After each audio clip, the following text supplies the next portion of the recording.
Back to school for grades 6 and 11 learners this morning, while grade Rs will be phased in intermittently depending on the readiness of individual provinces and schools. Grade 7 and matric pupils have been back in class for almost a month now. So far, almost 1,000 schools have been affected by the coronavirus and had to shut their doors at some stage. Just over 2,000 teachers have also been infected with the virus. However, the Basic Education Department remains hopeful that it will save the current academic year. For more, I'm now joined by Director General of the Basic Education Department, that's Mathanzima Mweli. Mr. Mweli, thanks very much for your time and welcome to the AM Report. Perhaps as a start, let me ask what some of your major concerns are this morning as hundreds more pupils get ready to get back to class. Good morning, Ayanda. Good morning to the viewers. Well, our concerns are mainly about issues that have not been resolved in the transport space. Secondly, the increasing anxiety out there, but also the increasing infections in communities, because schools are social institutions and they are located in those communities where infections are flaring up. Yeah. So then take us through what appears to be a focus for many parents, and that has to do with the thinking behind allowing, people as young as those in grade R to be back at school. I remember when the decision was initially communicated by the Council of Education Ministers, many people started asking questions about, what exactly motivated specifically grade Rs to be back in class this soon. Take us through the logic there. Well, the Council of Education Ministers has been mulling over this issue of bringing younger children to school. We decided to go against what most countries did, except for Germany. Germany went for their senior classes when they reopened schools, and we thought at the time that we could follow what Germany has done.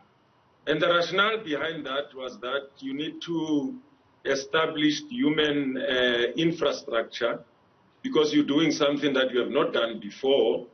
And senior and older children were better placed to afford us that opportunity to establish human infrastructure for socialization into the new environment. But if you read, what's been written, and if you consider the opinion of medical experts, social scientists, economic scientists, such as Nick Spall, such as Martin Gustafsson in the department, if you consider what's been written by reputable international institutions such as UNESCO, such as the World Bank, such as the World Food Programme, and you look at what has been happening around the world, is that younger children have been considered first. In fact, in some countries, early childhood development centers and primary schools never closed, even at the height of the infection. And if you look at the infection rate and the death rates of those countries, never increased because they kept their early learning centers and their primary schools running throughout. They never even closed. Right. So would it not make sense then, if that logic is to be followed through, that you have, as opposed to grade R6 and 11 returning to school, but grade R1 and 2 pupils, because according to that thinking, those are the people who are least at risk to contracting the virus. What I'm essentially pointing out here is what many people feel is an inconsistency. How do we square what you've just said now with grade 11 pupils, for instance, also being expected back in class today? Well, as I indicated, we looked at what was happening throughout the world. And Germany is the country that went against the tide. And we're impressed with what happened in Germany. Despite that, they decided to bring older children than younger children. That did not increase the rate of infection in their schools. If you go and check and read also, you'll see that Germany has been one of those countries that have been fairly stable ever since they went back to school. And we decided to follow that, and we're now bringing what the rest of the world has been doing all the time. There's nothing perfect. You know, all of these countries and all of us are doing this for the first time, and we learn as we go. Right.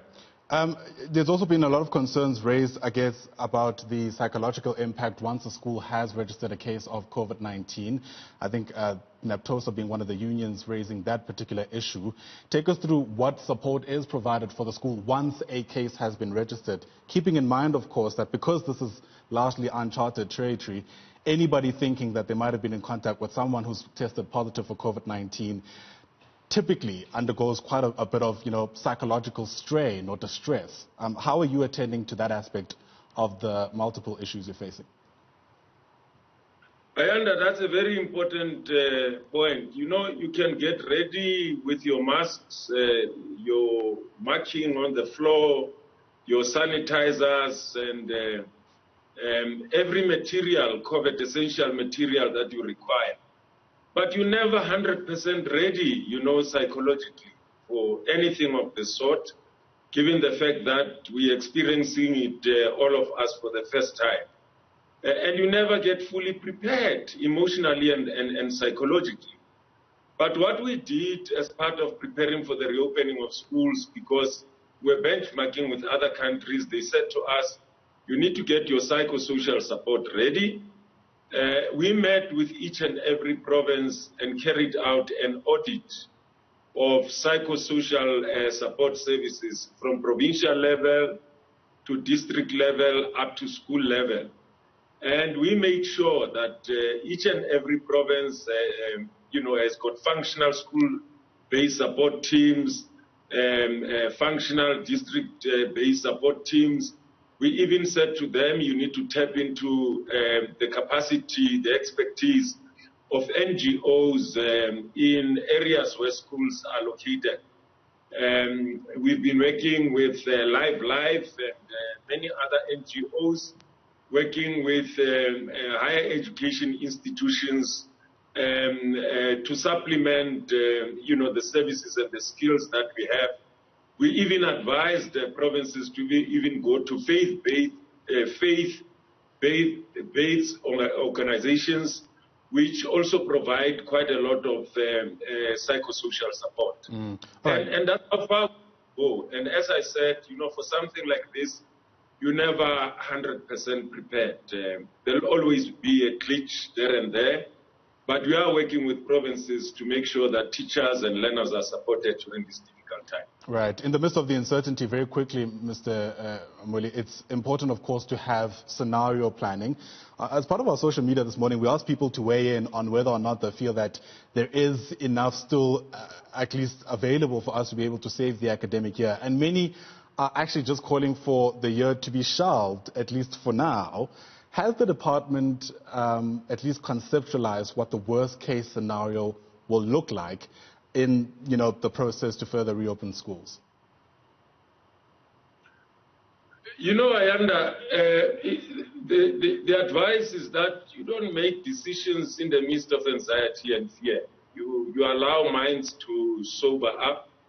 You look at all the available facts before you, and you consider all those facts, and the decision that you take must be in the best interest of the learner.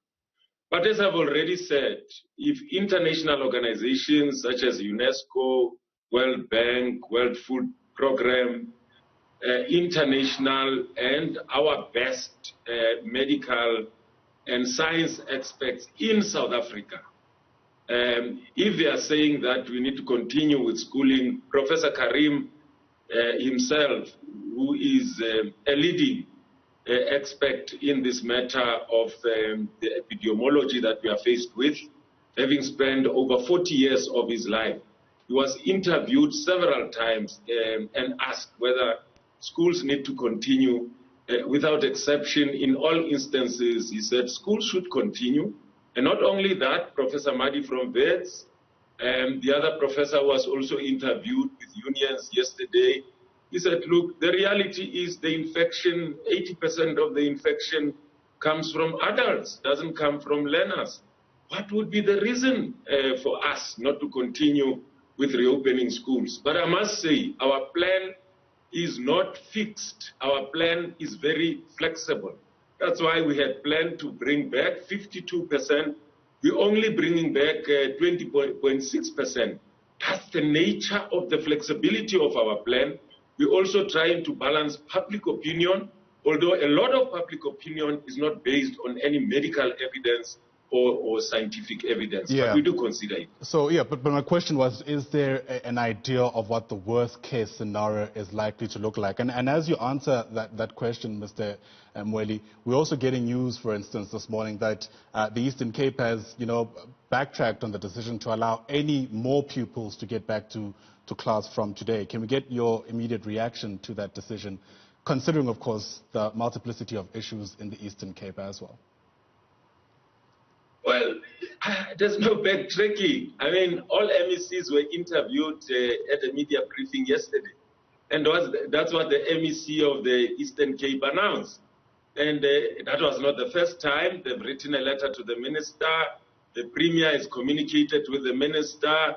The matter was discussed at the Council of Education Ministers on the 2nd of July.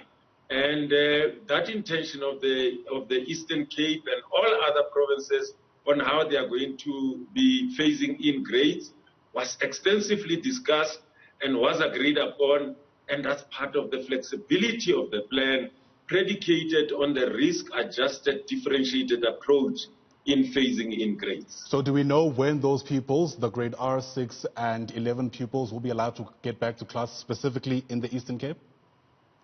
Yes, we do. The deadline is that by the end of July, they should be back to school. But as I said earlier on, community infections flare up differently in different areas and different communities. The presentation that I made gave a comprehensive picture of where schools are located and where the infections are growing. You can't even say that we close all schools in the country because there are, infections increasing in certain parts of the country. That is not scientific, that is not fair, that is unwise. You have to consider the facts and the science that is before you. And based on that, you take the decision in the best interest of the learners. Well, you say it's not fair, but I think it depends on who you ask. But we're going to have to leave it there for now. Thank you very much for your time. I certainly appreciate your insights. Mathanzima Mweli is the Director General of the Basic Education Department. Thanks once again, indeed.